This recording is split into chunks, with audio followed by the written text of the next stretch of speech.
Bhagavate Vasudevaya.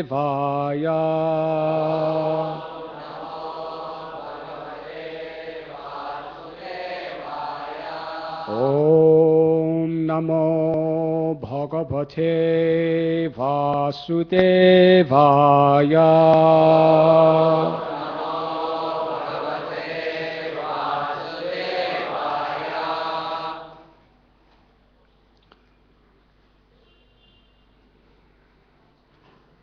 So Mangalya Giro Vipra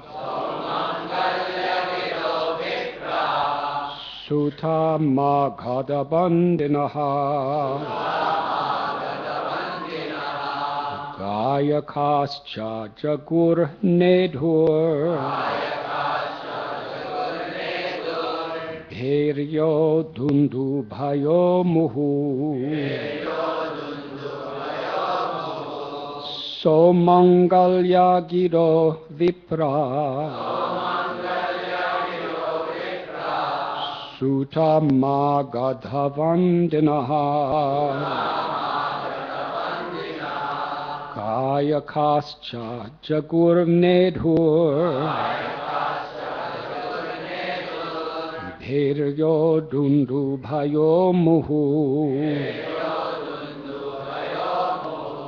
So Mangalya Giro Vipra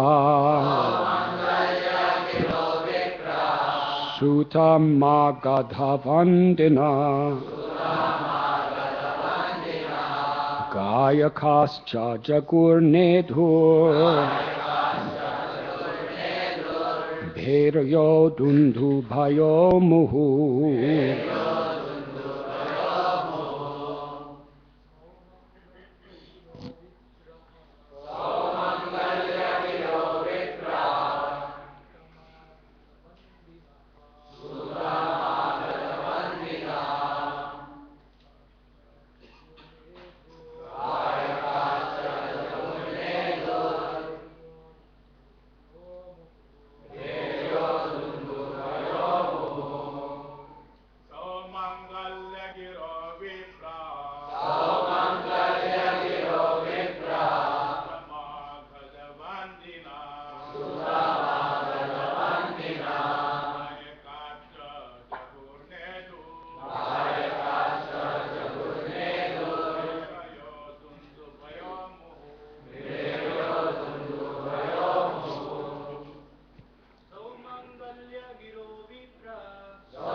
Ladies.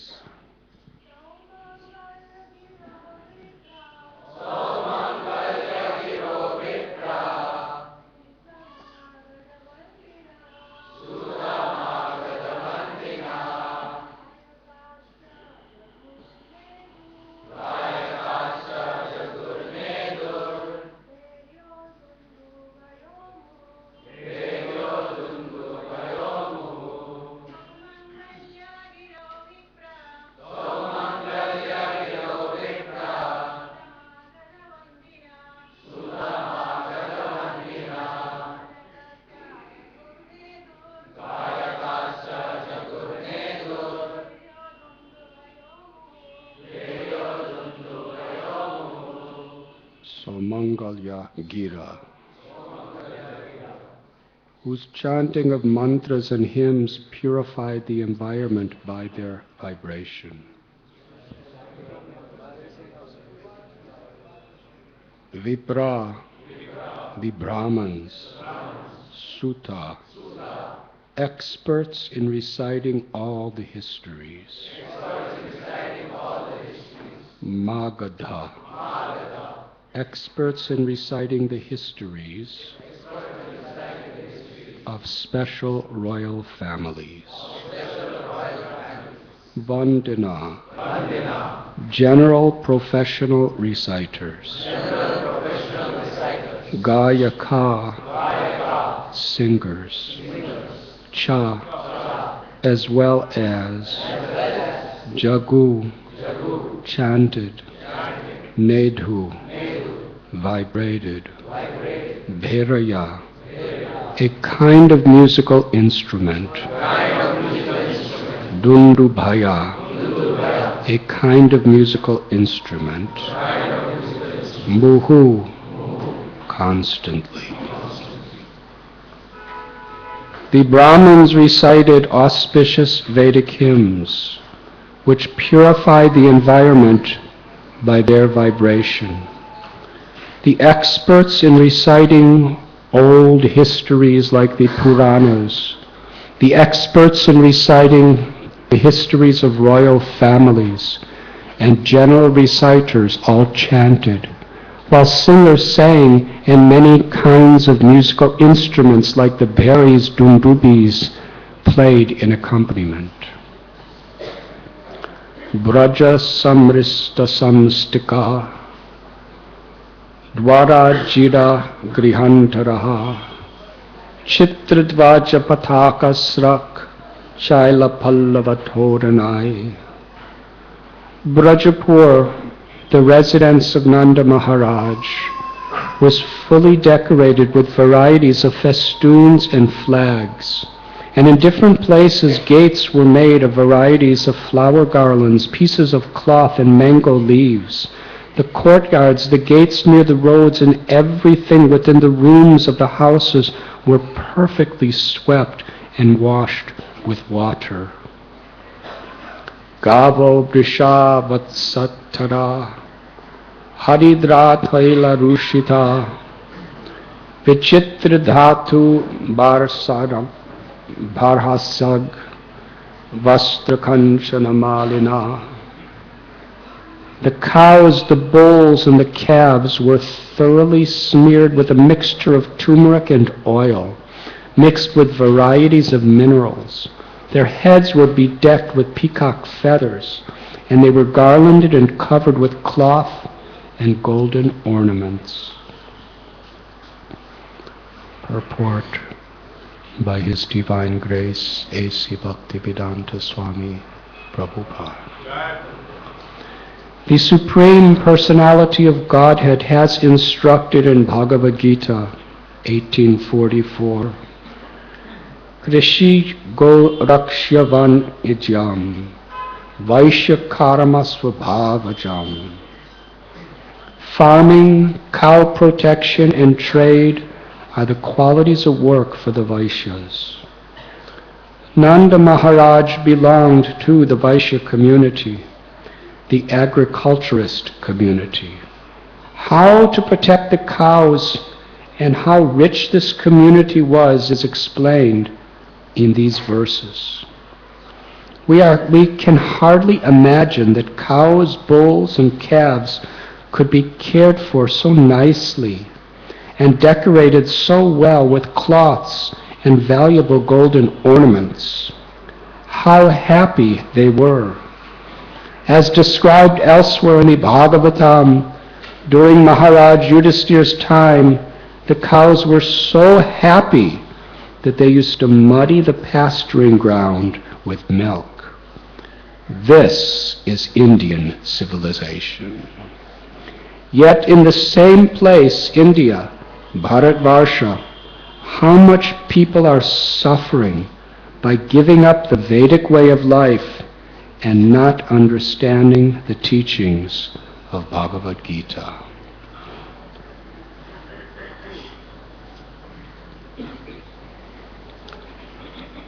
Om Ajnantimidandasya Jnananjanat Salakaya Chakshurum Militam Jena Tasmai Sri Gurave Namaha.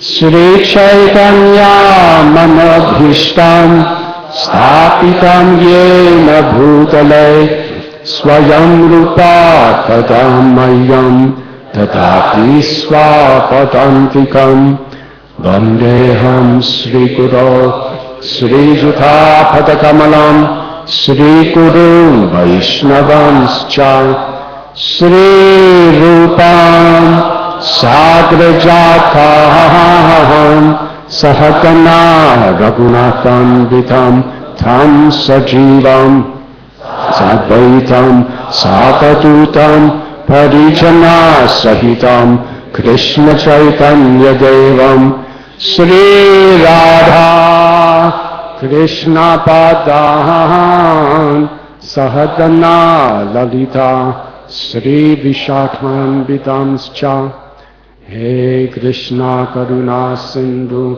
Dinabandhu Jagatpate Gopesha Gopika Kanta Radha Kanta Namostate Tapta Kanchana Gaurangi Radhe Vrindavaneshwari Vrishabhanu Sute Devi Pranamami Hari Priye Samcha Kalpatarubhyascha Kripa Sindhubhya Evacha Patitanam Bhavanibhyo Vaishnavebhyo Namo Namaha Sri Krishna Chaitanya Prabhu Nityananda Sri Advaita Gadadhar Shivasati Gaura Bhakta Vrinda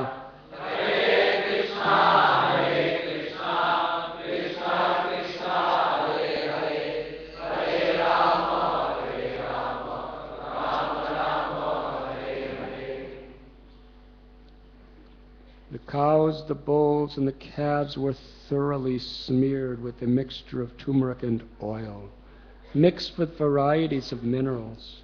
Their heads were bedecked with peacock feathers, and they were garlanded and covered with cloth and golden ornaments. We are reading this morning from Srimad Bhagavatam, Canto 10, Chapter 5. Entitled The Meeting of Nanda Maharaj and Vasudev. Text 5, 6, and 7.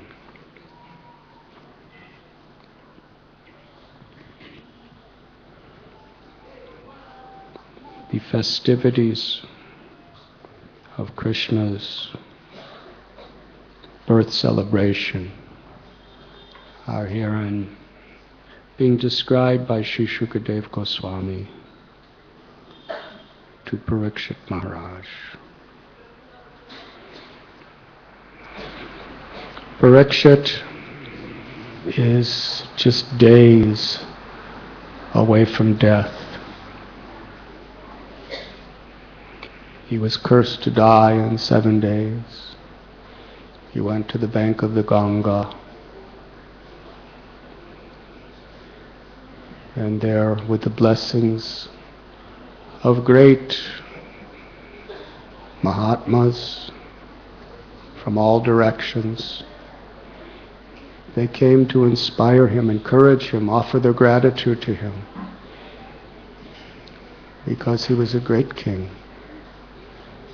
He was a king who honored and respected every living entity according to their particular position. In his kingdom, the innocent were totally protected, and the crooked had no place or facility to harm anyone. And he lived by such high spiritual principles. Such high spiritual principles that it was just natural for all the citizens to love Krishna, to love God. He gave all support, all encouragement. He was very broad-minded, with very, very deep compassion. So all these great sages and rishis, they wanted to show their gratitude. How? By helping him to perfect his life. Because in the material world, everything comes to an end on the level of the 8 gross and subtle elements. But the soul is eternal. And the purpose of human life is not just to acquire a lot of things and then die and leave those things for your children to worry about and fight over.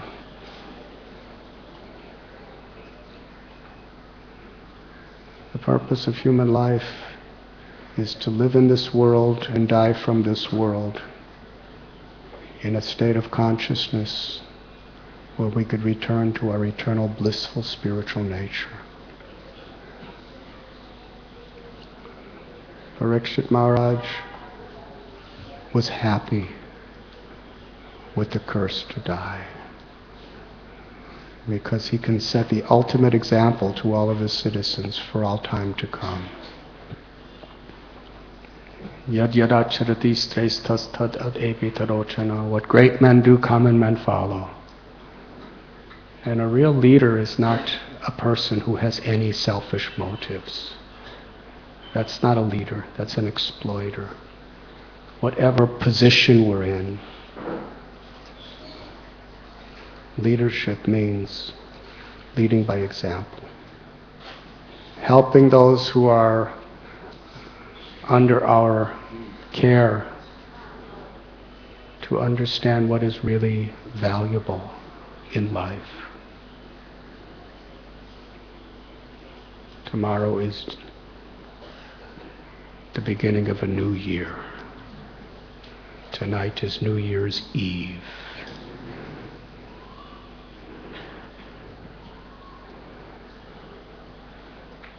What is it in the Bible? Adam and Eve. Eve made some serious mistakes along with Adam. So New Year's Eve, we should learn from their mistakes and do the right thing.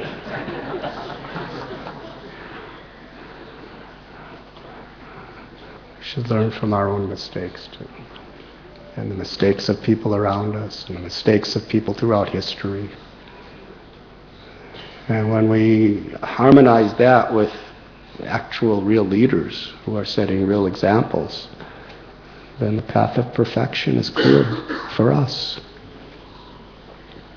So just think of Maharaj Parikshit's integrity. He didn't take the role of king so that he could hold on to a throne and power and fame and wealth as long as he could. He took the role of a king, as all great leaders, as a service, to help people to find real happiness in this life and beyond.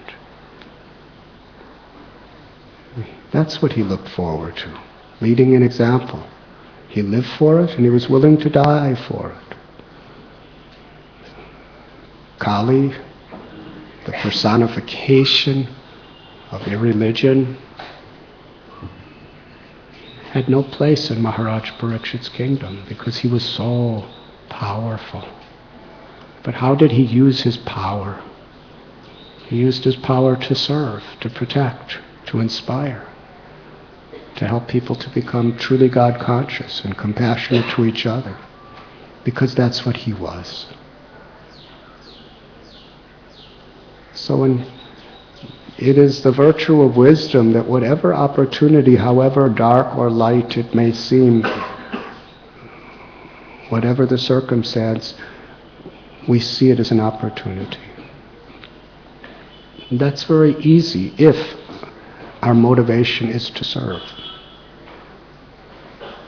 If our motivation is to serve Krishna, then whatever comes, Krishna will reveal to us an opportunity to serve.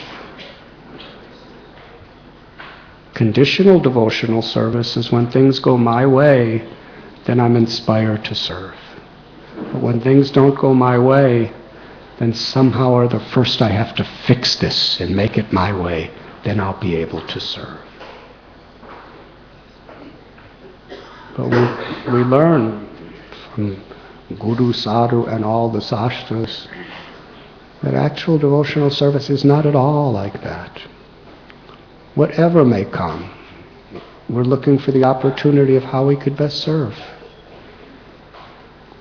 Whether we're a mother or a father or a teacher or a brahmachari or a brahmanchachi vaishya sutra, brahmacharyas, vanaprasanyas, whatever our role, every situation, how could I serve? And interestingly, we find in the Holy Scriptures, usually the greatest people show the greatest service at the most difficult times, not in the most pleasant times. Of course, they look for the opportunity service in pleasant times, but those are not recorded so much because they're not so graphic, because kind of anybody could do that. What differentiates a great person from an ordinary person is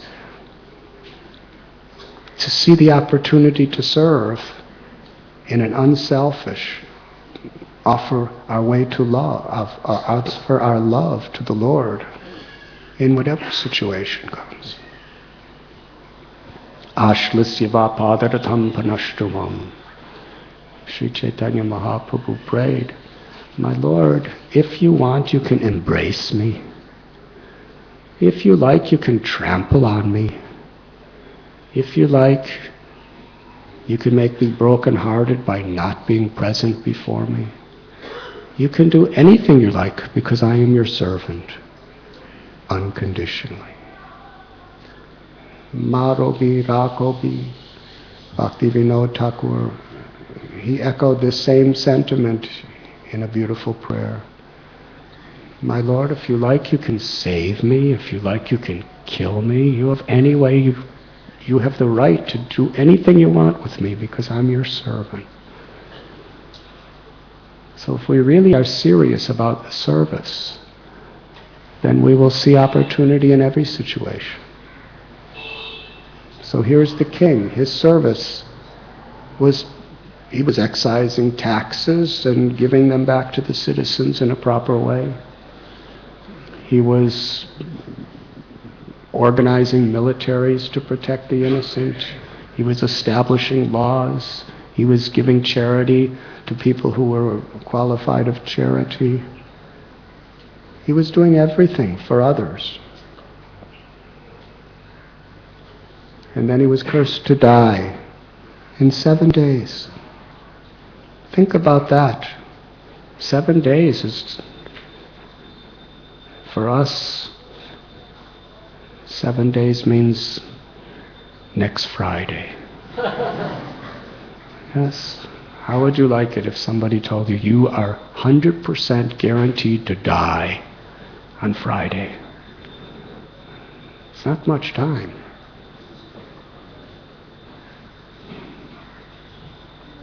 But when he got that curse, he took it as an opportunity. That now I can show by my example what are the duties of a man about to die. That was what he asked the sages. What are the duties of a man about to die? What is the essence of all religion? What is the primary dharma for everyone?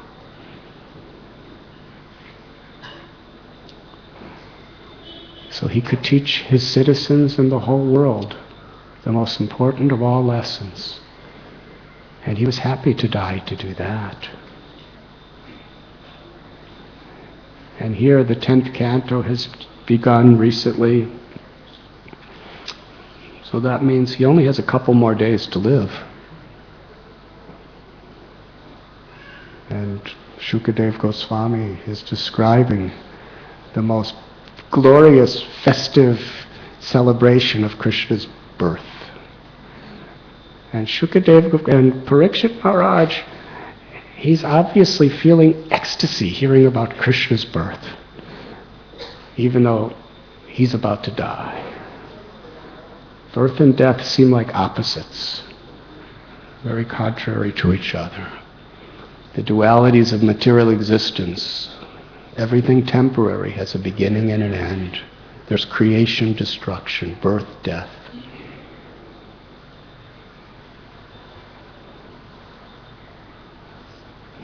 When we're Krishna conscious, we can be happy by remembering Krishna.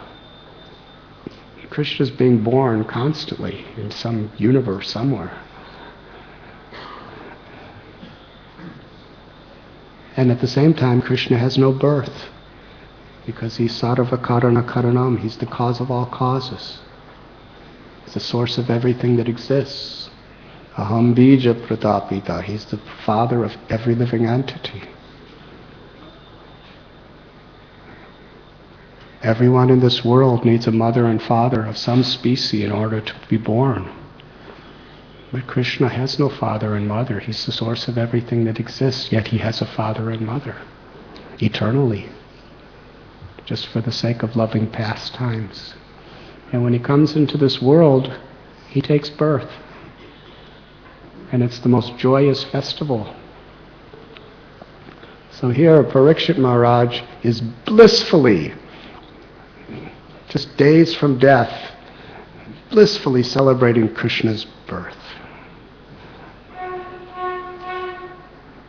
This is transcendence. If we're Krishna conscious, we can be happy with Krishna, whatever may happen with us. Prabhupada said many times, a devotee, when they see Krishna decorated so beautifully with garments, whether we have garments or not, it doesn't really affect our happiness, because we're happy that Krishna has it.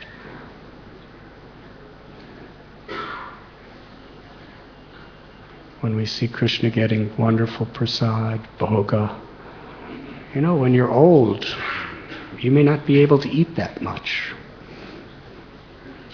When you're young, you have enthusiastic digestion and all of that. But when you get really old, you might only be able to take some, squash. Steamed squash. No spice, no salt, no ghee, no butter, just steamed squash. I've seen some old people, that's what they eat. Anything else, they get sick. And squash, can get pretty boring if you're attached to eating. But even then, when you see Krishna getting rasgullas and gulab jamuns and samosas and sabjis and puris, we're very happy. Because Krishna's enjoying. Lord Chaitanya saw Advaitacharya making magnificent offerings, and they were all offered to Krishna. And Advaita said, "Now you come and take all the prasad." He said, "I'm happy just seeing Krishna eating all this. Just give me some rice." He said, No, you taste whatever Krishna had. I'm happy just seeing Krishna at it. Just give me rice." That was his example. So whatever our state of life is, if we're actually becoming Krishna conscious, we can read Srimad Bhagavatam and read about Krishna's birth and how Nanda and Yashoda and all the Brijavasis are celebrating so beautifully, so wonderfully, so nicely, and that's all that matters.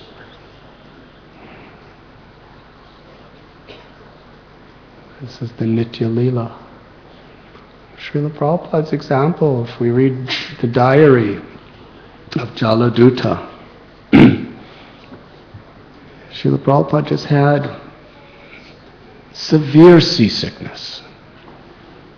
And only a person who has really been severely seasick can understand what that means. It's one of the most unbearable tortures that the human body could tolerate, is seasickness, when it's really bad. And then he had several heart attacks, which is even more unbearable and life-threatening. And there was nothing around except ocean at all sides, no help. And Srila Prabhupada said that his solace and his great joy was tasting the nectarine pastimes of Lord Chaitanya from Sri Chaitanya Charitamrita. So even in that state, Srila Prabhupada was in ecstasy just reading about Lord Chaitanya's eternal pastimes with his devotees.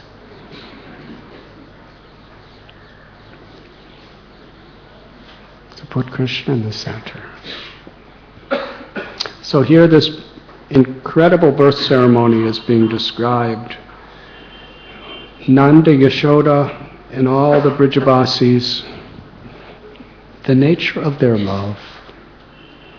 They did not know that Krishna is God. He was just a little infant baby who was just born a few hours before.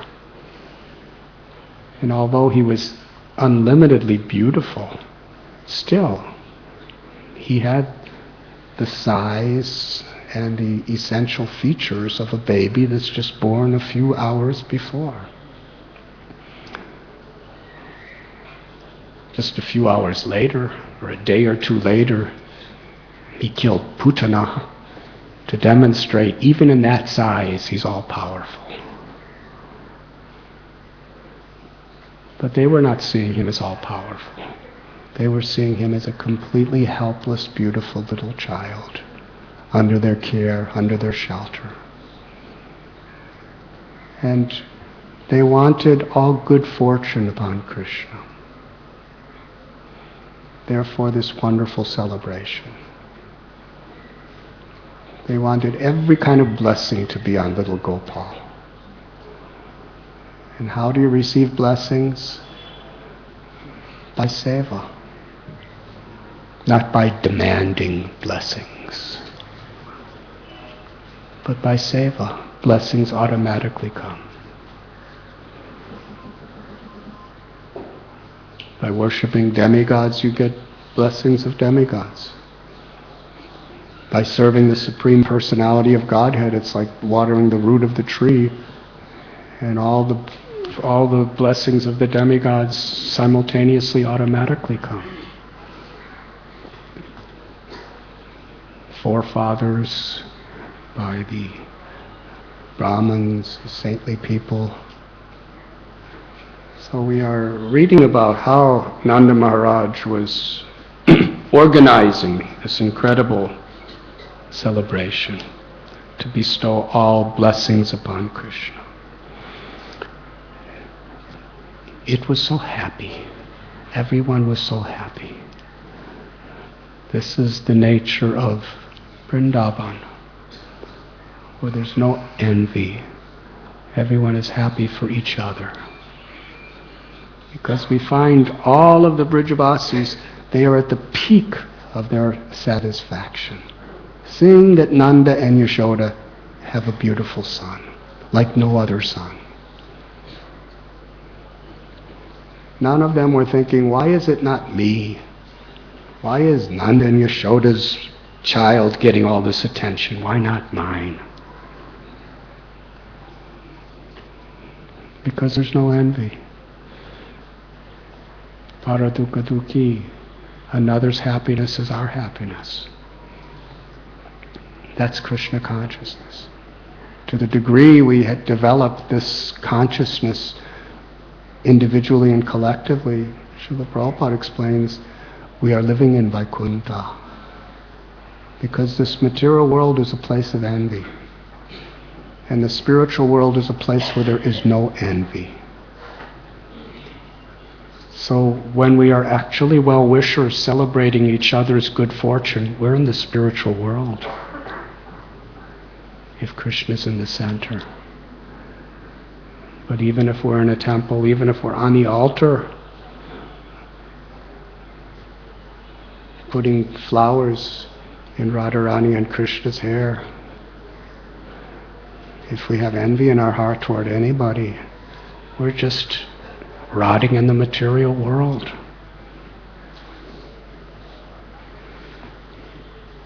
But even if we're cleaning a sewer under the ground, if we're remembering Krishna and happy for others' good fortune, for Krishna's blessings on others, then we're in Vaikuntha. A very mysterious place of part of Vaikuntha. Because it's a matter of consciousness. It's not a matter of the physical things. So if we want to make spiritual advancement, we should know this. It's not about what our position is. It's not what the media says about us. It's not what kind of house we live in. It's not even about our health or our age. This is the standard. And it's humbling, because the nature of the ego is it makes us envious.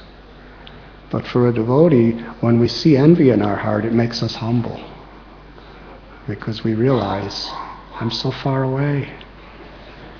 And by understanding that, then we can actually overcome envy. As long as we're feeding the bad dog of envy, by trying to serve that propensity, by trying to be the servant of the dictation of that propensity, then we perpetuate and make it worse and worse. But when we see it for what it is, and don't act upon it, but offer our prayers and take shelter of the holy name and serve devotees in such a way,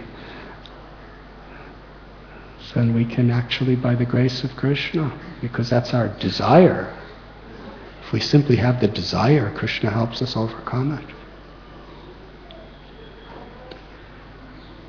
Everyone in Vrindavan, man, woman, child, the trees, the grass, the animals, everyone was happy because Nanda and Yashoda had a child. And it was a struggle, because everyone was sad because for so many years they didn't have a child. They wanted a child, and everyone wanted them to have a child. And the Brijavasis couldn't tolerate that no matter how much they tried, they couldn't have a child. And now that the child was born, what a celebration it was. Meanwhile, Vasudeva and Devaki, they worked so hard, in so many ways, just making incredible sacrifices just to facilitate Krishna coming to this world. They endured being in prison for at least 8 years, more, and they were still in prison. Their baby was finally born secretly. He was taken to Vrindavan, Gokul. Nobody even knew that they had Krishna as a child. Only Krishna and Yogamaya and the two of them. Nobody else in the world knew that they had Krishna as their child. We know, but at that time nobody knew. Shukadeva Goswami released a very, very confidential truth. Even Nanda and Yashoda didn't know that they have the child that was born to Vasudeva and Devaki. So Vasudeva and Devaki, their celebration was in their minds. Vasudeva was giving charity. He was giving the same kind of charity as Nanda Maharaj in his mind, because he was in prison. And he had to keep it a secret. For Krishna's safety, he had to keep it top secret. Couldn't invite any guests. So there's two absolutely different types of birth celebrations going on at the exact same time. One in a prison house in Mathura, where Vasudeva and Devaki are celebrating Krishna's birth. And one is in Vrindavan, where Nanda and all the Brijavasis are doing. But the same purpose is there, to bring blessings to Krishna. So everybody is dressed at their best, and it's describing here in so many verses how Nanda Maharaj, as Bhakti Vigyan Goswami Maharaj was telling us yesterday, to manage such a festival takes quite a lot of effort. In our temples, to organize festivals does take some effort. Our Pushyabhishek, we think it's something very extraordinary. But compared to Nandotsava, We have maybe 1 or 2 tons of flowers that we're offering to Krishna. Nanda Maharaj began the celebration by giving 2 million cows in charity. Think about that logistically.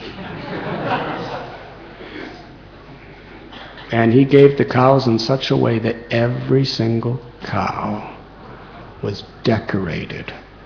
They had gold horns and silver hooves, and they had beautiful, beautiful embroidered silks on them.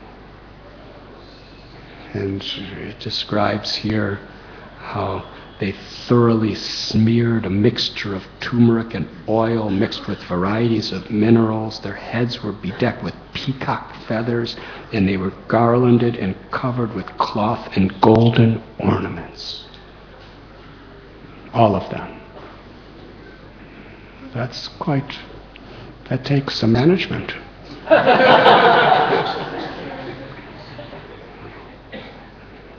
But nobody was frantically, everyone was happy.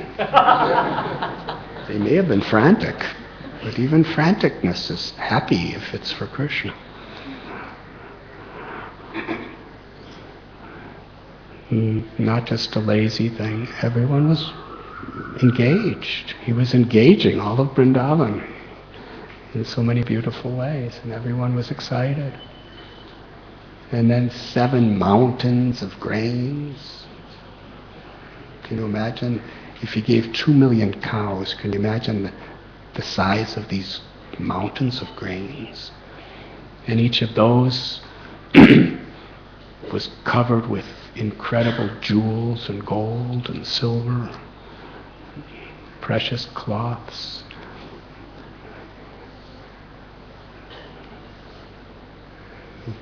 And all of these different kinds of purifications. Everything that was being done was for the purpose, actually, of purification. Everyone was freshly bathed, and they were, as was described in yesterday's verse, everything in this material world is by nature contaminated. And the nature of this world is, without effort, things go in a downward direction. Just like your house. By nature's way, it's going to become not only filthy dirty, but it's going to fall apart. We have seen, if somebody's living in a house for 100 years, if they're just, living there and keeping it nice, even after 100 years, it's a beautiful house. But if nobody lives in a house for even 1 year, it just starts collapsing. Everything's falling apart. What to speak, if you don't clean your house, it doesn't naturally get clean. It naturally gets dirty. And from dirty to filthy. And from filthy to abominable. Yes, that's just nature's course. You have to work to clean it, otherwise it will get dirty. And to engage in sinful activities is so easy. To be pious takes austerity, because there's so many temptations that come to us. Any fool can give in to temptations. But it takes a very serious person to actually live by higher principles. To leave a husband or leave a wife because of problems, that's an easy thing. But to make it work is very difficult. To maintain friendships is very difficult. It takes investment of time and investment of energy through our words, through our actions. Any relationships take serious investments and a lot of tolerance and a lot of forgiveness. And corruption. Practically in any free nation today there's constitutions. And the Constitution is basically constituted of different types of mechanisms to root out the inevitable reality of corruption. If we don't fight against corruption by nature's course, there's going to be corruption. In religious life, everything's going down unless we really, really fight to keep it up. At every moment, nothing's automatic. Krishna tells in Gita, even back in Dwapara Yuga when he's speaking to Arjuna, he tells that I instructed this to the sun god Vibhishwan, and he instructed it to Manu and then to Ikshvaku. But in due course of time, it was lost. That's just the nature of time. We see in the religions of the world, at the beginning, there's an inspired avatar or acharya who begins something very, very powerful. But then, by time's own ways, politics come in, corruption comes in, cheating comes in, exploitation comes in, selfishness comes in, fighting over the unity of God. It's the most common thing. So just because we're the Hare Krishna movement of Sri Chaitanya Mahaprabhu doesn't mean that material nature is not going to work like it works everywhere else. We have to understand our responsibilities. It takes tremendous amount of individual and collective effort to ward off the natural motion of this world, which is to bring things down into corruption, into selfishness, into greed, into lust, into anger, into envy, arrogance. That's why Srila Prabhupada gave us these 4 regulative principles, and he gave us these 16 rounds to chant, and he gave us these books to teach us what is the character, what is the consciousness, what is the values we should be living for. Nasta prayeshu bhadreshu nityam bhagavati sevaya. Bhagavatam says we should hear this message every day, because if we don't, the tendency is the whole world, the whole material energy is directed at each and every one of us as individuals, as communities, as families, to corrupt us, to bring us down, to cause us to be envious, and cause us to be egoistic. That's the way the world works. So wherever we are, if we can somehow or other be free from envy and from ego, and actually put Krishna in the center, that is Vaikuntha. That is the spiritual world. Purification. It's the purpose of life. And if we don't work for purification, then you will become impure. Everything becomes impure. If you don't bathe, you don't get clean. Yes? Bathing is work. Maybe nice work.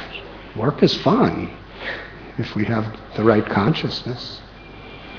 Some people hate to bathe. Really. I've heard there's some countries where people just hated to bathe.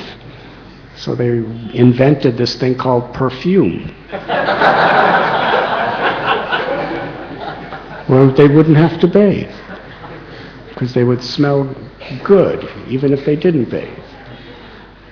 Which is basically what the perfume is doing in this case, is it's just covering the obnoxious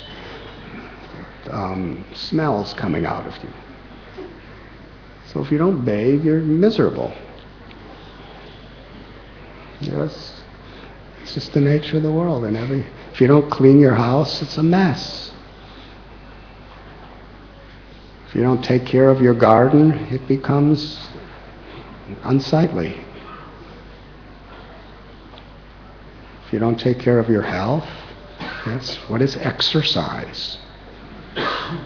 Exercise is basically battling against material nature. That's what it's about. It's kind of like Arjuna in Bhagavad Gita. People do exercise because if they don't get exercise, by nature's course, everything in your body just starts, your heart goes, and your lungs, and all the other organs of your body. So whether it's yoga or whether it's, Madhava's physiotherapies or whatever type of exercise it may be, Prabhupada walked. That doctor, after Prabhupada had his stroke in New York and heart attacks and everything, this Jewish doctor came to meet Prabhupada and he said, "Swamiji, the problem is you pray too much."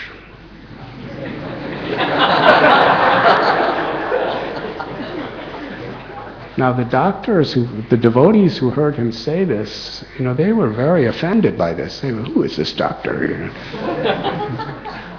They were about to jump on this man, but Prabhupada said, "Yes, what you're saying is correct."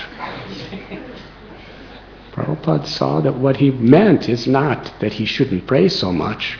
What he meant is, you have to get exercise. That's what it meant. You pray too much means you need some exercise. So then, from that on, Prabhupada, for the rest of his leelas, he took morning walks every day. Religiously, he did morning walks. He did his translation, he did his japa, he did his... but every day he'd do his morning walk. It was a tradition. Even in the winters, he would dress up very warm and go out in the snow in the northlands of America and Europe.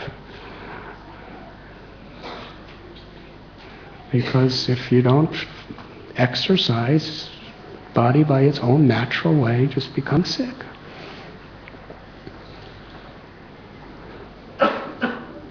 So purification on every level takes effort. And the Vedas teach us how to purify everything. Everything in this material world is potentially pure if we just understand how to purify it. Money could be a very dirty thing. It can pollute the consciousness with greed and envy and everything. But by giving money in charity, it purifies the money. And it purifies our relationship with the money.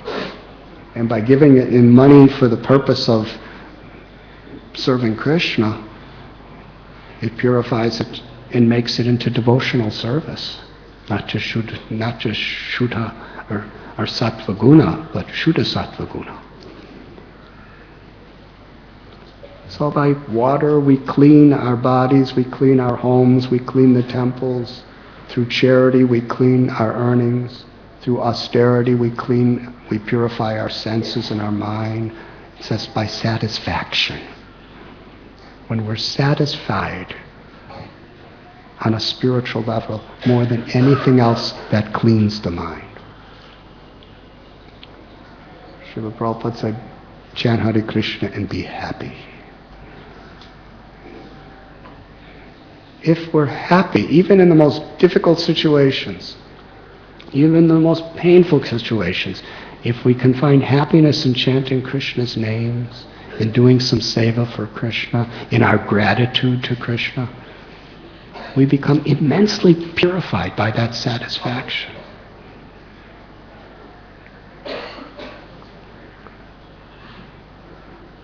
So here Nanda Maharaj, he has arranged along with his beloved Yashodamai and his brothers and his sister-in-laws and everybody else. They all came together and everyone was celebrating for the purpose of purifying and blessing Krishna. And by doing it, everybody becomes purified and blessed. When you water the root of the tree. It describes how there were incredible singers and dancers and musicians and wonderful foods, and we're going to go into the deepest. And in this particular purport that we concluded with today, it's describing how the Brajavasis made the cows and the bulls and the calves so happy. And Srila Prabhupada in his beautiful purport explains the importance.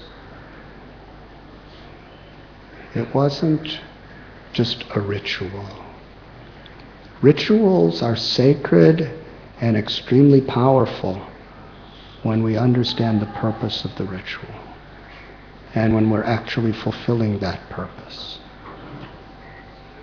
But if we don't really seek the purpose, then rituals are more or less useless. And so often today, in India and everywhere in the world, it's a habit just to do the ritual for the sake of the ritual. Almost in a superstitious or fearful way. If I don't do this, something may happen to me. If I do this, something good may happen to me. But actually the purpose, just like that one person, he was constantly chanting Ram's names and glories, but his purpose was to become Ram, not to love Ram. And therefore Sri Chaitanya Mahaprabhu was not satisfied, nor was Ram satisfied, even the slightest, by his constant ritual of chanting the names and glories of Ram. Quite unbelievable. He was doing Hari Katha and Hari Kirtan day and night. But because he had the wrong purpose, Lord Chaitanya ignored him.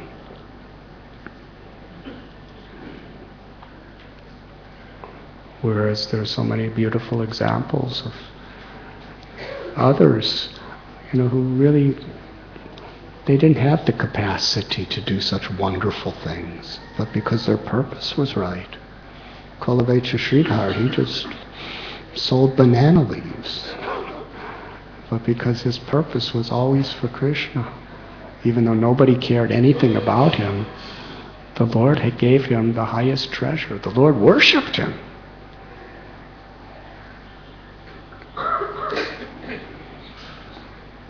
So all this incredible efforts to smear all these cows with a mixture of turmeric and oil, mixed with a varieties of minerals, their heads bedecked with peacock feathers, and they were garlanded and covered with cloth and golden ornaments.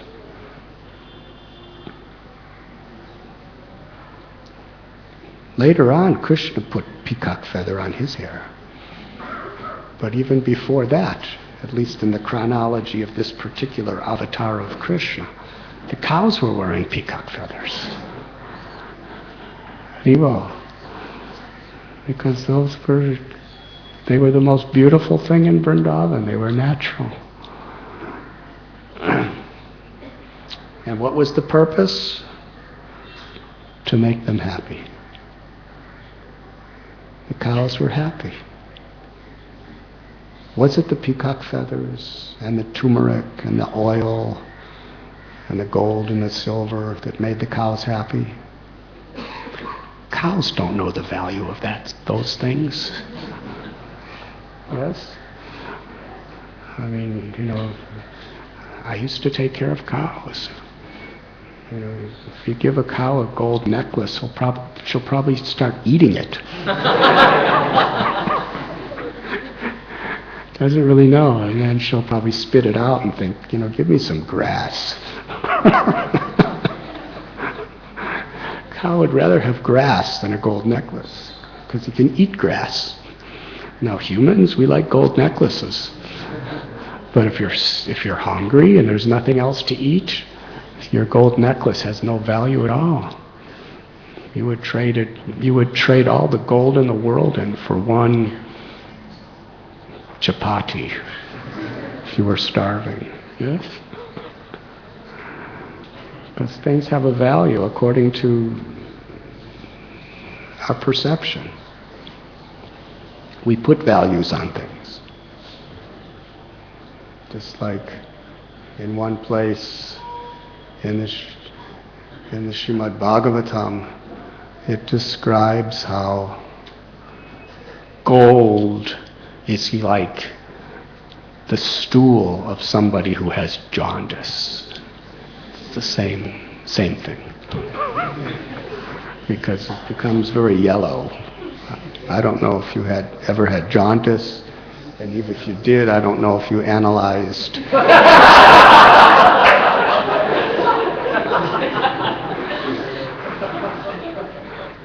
But it's true. So we're putting gold on the deities. So somebody once asked me, according to the Bhagavatam, you're putting yellow, jaundice, diseased stool on the deities. But no, we're putting gold on the deities. Krishna's... In other words, the value of a thing is in our appreciation, in our perception. Oftentimes, if things come cheap, we don't really value it, and we don't really take care of it. If it takes you a long time to make some money, then you really understand its value, and you really take care of it, and you invest it wisely. But if it's just given to you for nothing, there's a very good chance you're going to waste it, because you don't understand its value. So to become Krishna conscious in a real way, Krishna makes us struggle. Because when we struggle and we finally get it, we really will never let go of it, because we understand what its value is. But if it comes too cheaply, we take it cheaply. It's human nature. So the struggles that are coming, for whatever, even learning. We put a lot of effort, and we want to maintain it. We understand this is a gift.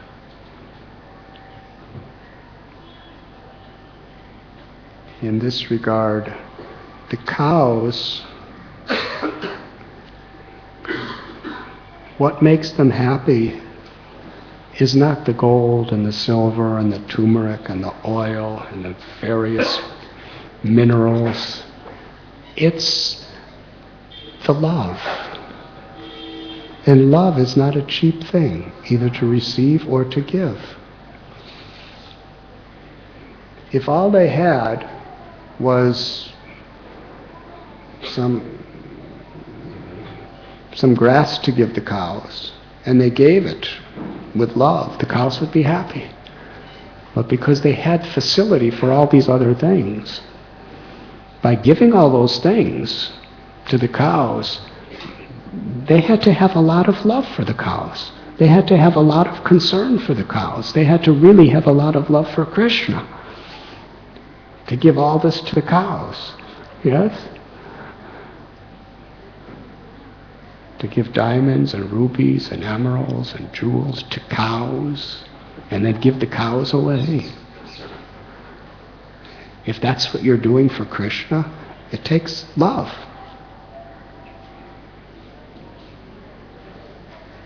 So the cows were happy because they were getting so much love and care. But the love and care was being expressed in very real ways by giving the most valuable things they had. To love and care for someone is not a ritual either. It has to be real. And the cows, they were happy because they could actually feel the love. They could actually feel it. Now Vasudeva, he was doing the same thing with cows in his mind because he had nothing. And Krishna was feeling this more or less the same thing. Because he was doing it with love, even though he had nothing. It was all mental. But for sure, if you have something, then to offer it mentally without also giving it, it's useless. It's useless. It should be done mentally, but the mentally should be harmonized with the actual act. Then it's real. And if we don't have the things, then the sentiment is perfect and complete in itself. So yes, cows don't know what gold, silver, and jewels are. And of course, but it felt so good to them because it was offered with so much, it was offered with love for Krishna and for them. It was like Mahaprasad. And Srila Prabhupada is explaining here, during the time of Maharaj Parikshit, because the cows were so happy that everywhere cows were, there was mud. And the mud wasn't because of rain coming down from a mountain. It was because the cows just had so much love. They couldn't contain all the motherly love in the form of milk that was pouring out of their udders. Yes, when you'd come to milk the cow, she would fill up your buckets. But when you weren't milking, she was giving it anyway because of her love. Because she was protected. Mad bhakta pujabhyadika. Krishna says, worship of those who I love, my devotees, is even more dear to me than worshipping me. So little Gopal, can you imagine how happy he is to see all these cows smiling? And all the people were smiling. The people were smiling because the cows were smiling, and the cows were smiling because ultimately Krishna was happy. Everyone was happy because there's love and care.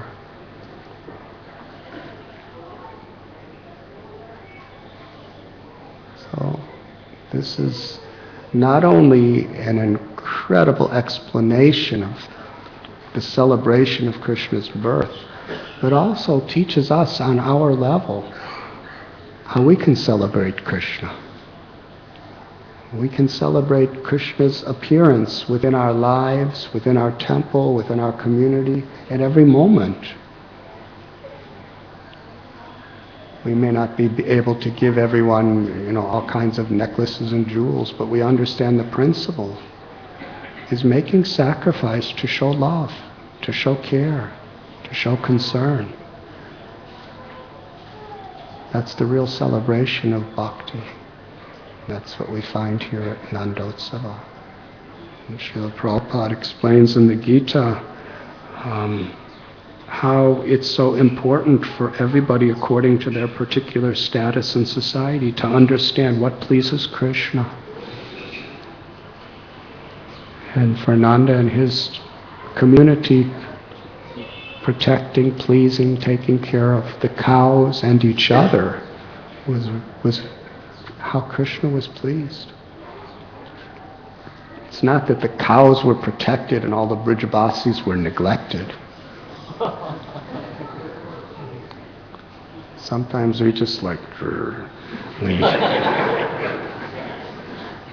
cow protection. So, we very nice to the cows, and then we were very rude and critical and mean to devotees, to humans. That's not the spirit. Cows are dear to Krishna. Devotees are also equally dear to Krishna. And ultimately, every living being is dear to Krishna. So how we treat each other is very much a part of cow protection.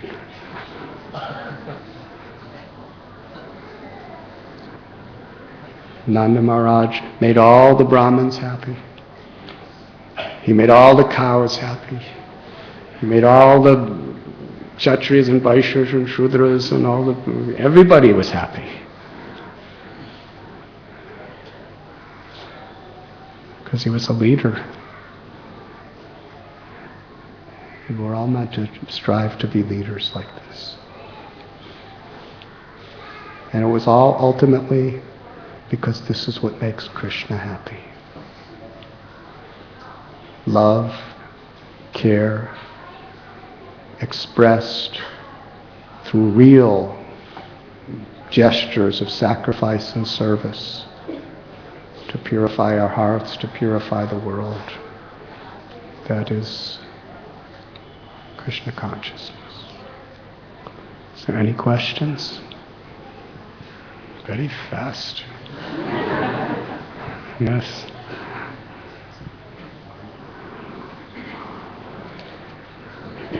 Maharaj, you are mentioning the integrity of Parikshit Maharaj. So when I wanted to do service, I have a desire to serve. There is also a desire to get recognition and also the appreciation. So how to get the real integrity of Parikshit Maharaj? How to develop that?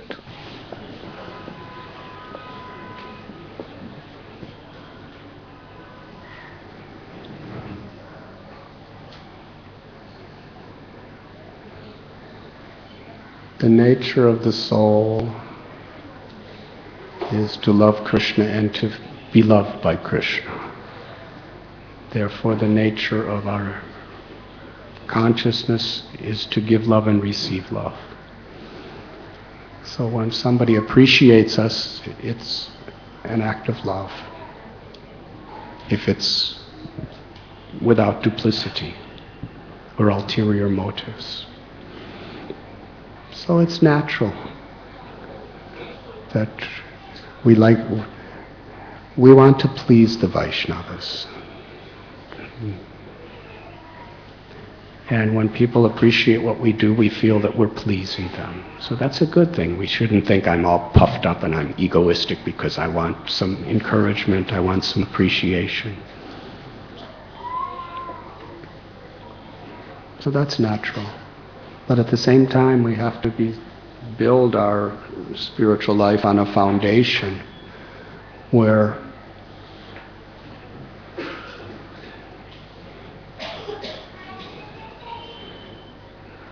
ultimately we want to please Krishna. And the nature of this world, whatever you do, you're going to please some people and not please other people. So we should be detachment means, in one sense, that we don't allow our sadhana or our service attitude or our enthusiasm for service to be disturbed or compromised by popular opinions.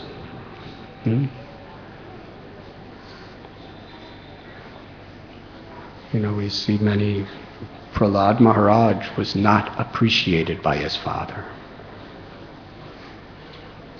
But still, he carried on his devotional service, even though his father hated him for it, because it was the right thing. But he was appreciated by Narada Muni, and he knew that, even though he only met Narada Muni, he never even met him. Up to that point, Narada Muni, there's no record of Narada Muni coming to Hiranyakashipu's palace and going and playing with Prahlad. He only heard his voice. He never even saw him. He just heard his voice when he was in the womb. Yes, it's like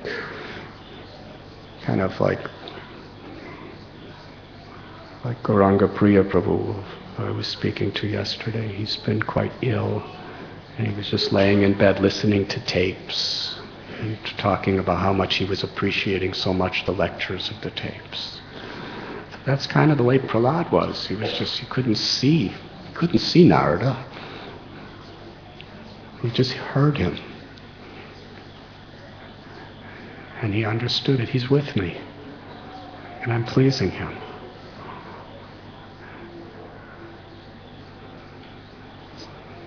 But at the same time, we should understand from in our own lives,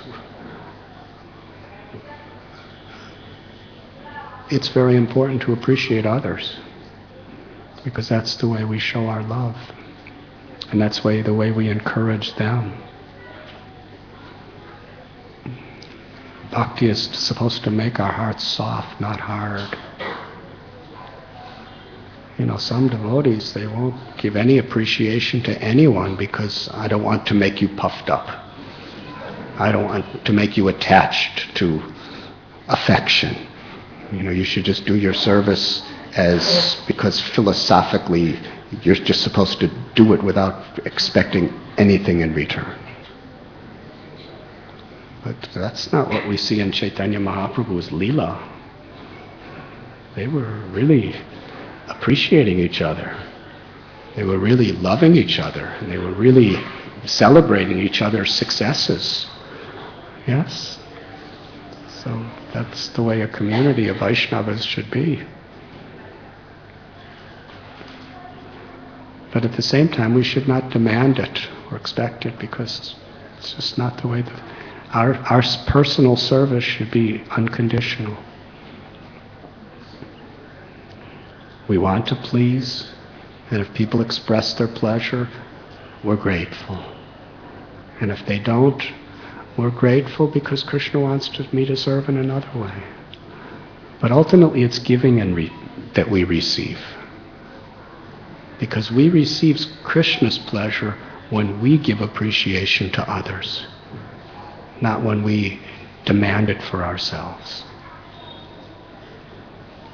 Does that answer your question? Yes. Hare Krishna. Maharaj, you're speaking about Parikshit Maharaj. And he made it very clear that as and when he got the notice of death, he immediately left the kingdom and he attended for all the 7 days he could hear and chant holy name, and he could hear Srimad Bhagavatam. Now, Maharaj Parikshit was a very great king, and he had so many responsibilities also. And I could not understand one thing, that how is it so that immediately he could relax, means he could leave all the responsibilities at the stroke itself and go and completely focus for all the 7 days hearing Srimad Bhagavatam. Because supposing we get that notice and we have been told that you will leave within 7 days, it takes some time for us to leave our responsibilities to some person and then get out, and that takes little bit time. So in that time, if at all, if you don't do it, then we have been considered that you are irresponsible, you are hard-hearted, everything will be said. So on one side we have to follow the responsibility, at the same time we know that notice is in front of me also. And if it takes little bit more time, then it might be so that Maya trapped us and we could not take the advantage of whatever days we have got it. So Maharaj Parikshit could do it that. But how can we do it when we get this type of a notice without considering all those responsibilities?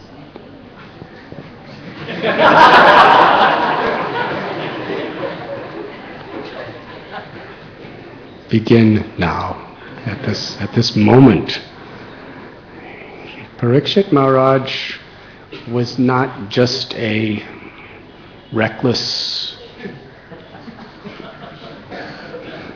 exploitative sense enjoyer, and then he decided to become perfect in 7 days. His whole life was preparation. From his birth, he was preparing. When he was a little child, he used to like to play with dolls of Krishna. Yes, he used to like to worship deities when he was just a little boy. And he had the good example of Arjuna, Yudhishthira, Bhima. You know, they were his father, grandfather, uncles. His mother was a great devotee. So he imbibed the great gifts of devotion, and he strived for perfection all his life. And therefore, when this happened, he was ready. He was not attached to anything except seva, service. So if we perform our sadhana properly, if we have proper relationships, if we really value devotional service as the highest thing and orchestrate every other aspect of our life around the pursuit of prema bhakti, then whenever that notice comes, even at the most unexpected time, we'll be ready because we've prepared. That's the purpose of our lifestyle, is to prepare. So whatever happens, we'll be ready. He had 7 days. He had raised his family and everyone so nice that at any time he could just hand it over to them. They were trained in morals and values and everything. It was his responsibility to train a successor. Yes? And he wasn't attached to holding on. He understood, Krishna's telling me it's time. I have to just let go of everything. And it was so simple and natural for him because he prepared his whole life. So we should also be preparing our life in such a way that whenever the notice comes, it is inevitable, that in a very gracious and natural way, just detached, attached to Krishna and detached from all the physical things that are going to be taken away anyway. He was attached to his wife and attached to his children, attached to his citizens, but his attachment was as an instrument of Krishna's love to serve them. That was his attachment, and he took care of them incredibly well. So detachment doesn't mean you become hard-hearted and neglectful and irresponsible toward others. Detachment means we serve them in a way that pleases Krishna and nourishes them with Krishna. That's real detachment. He loved everyone. He took care of everyone. He painstakingly cared for everyone. But he didn't do it for himself. He did it for Krishna. And he understood their eternal spiritual natures as well. So therefore, when it was time for him to change his service, with love and devotion to everyone and everything, he just let go. Krishna wants me somewhere else.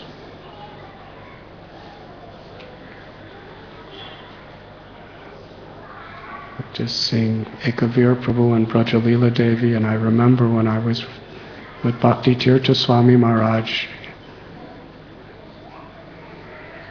several times he told me about a vision he had where Tamal Krishna Goswami appeared to him and was weeping incessantly. And Bhakti Tirtha Maharaj asked, of course Tamal Krishna Goswami passed away from the world some years before, but he was appearing in these dreams, and Bhakti Tirtha Maharaj asked, why are you crying? And Srila Tamal Krishna Goswami said, I'm crying because when Srila Prabhupada called me to serve him in another place, he said, I know how much suffering my disciples, my friends, and my followers had experienced after I left. And now Prabhupada's calling you. And I know that your followers are going to suffer just like mine did, and I'm crying for them. He said, but you must come because Prabhupada's calling you.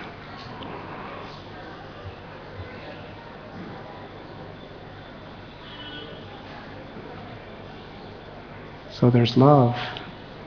In bhakti, detachment is different than the Mayavad conception of detachment.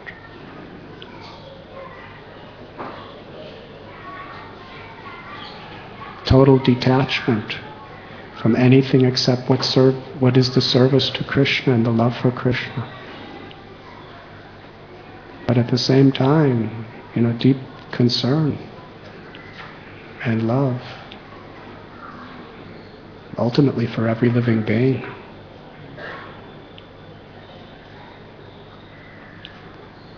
Does that answer your question? Ready? So at a certain point, whether we're mothers and fathers or whatever, we're going to have to leave our gurus or whatever. We're going to have to leave this world. And while we're here, we give Krishna the best we can. But we know at a certain time, if our love is to give them Krishna. And then when we're gone, they'll have Krishna. And in Krishna we have each other eternally when we're focused on Krishna.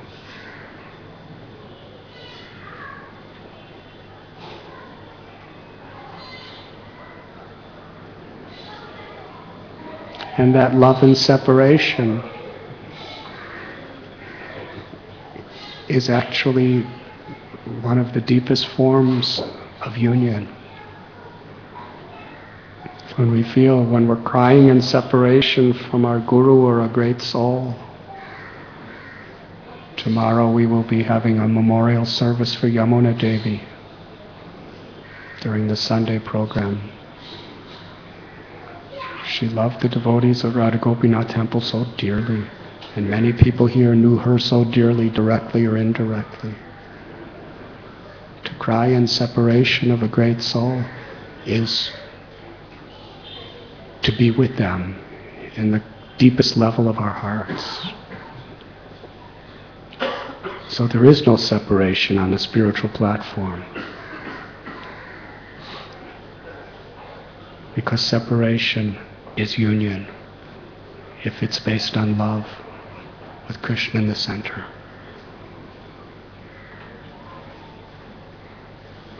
And to cultivate that, and to help others to cultivate that, is the real preparation of human life. So we should start now. Life is the door to Krishna. Death is the threshold of the door to Krishna.